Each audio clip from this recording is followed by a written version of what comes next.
How to replace your foam generator. First, remove the 2 Phillips head screws.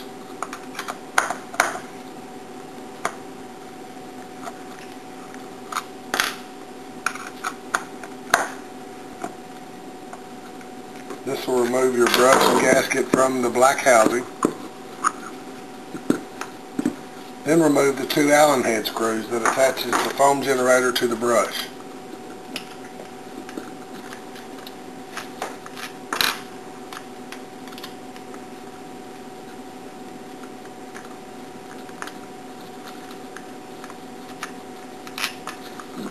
Then get a pair of clippers or something. Just remove the 3 lines from the foam generator. Your air line will have a blue mark on it.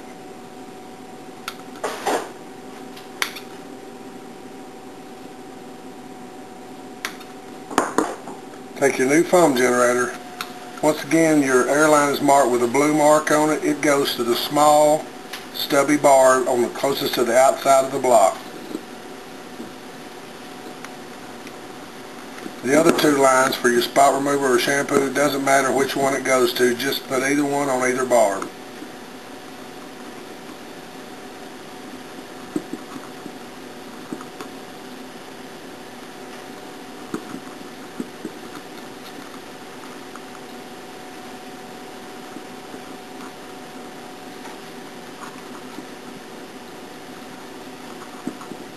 Then reassemble the same way you took everything apart.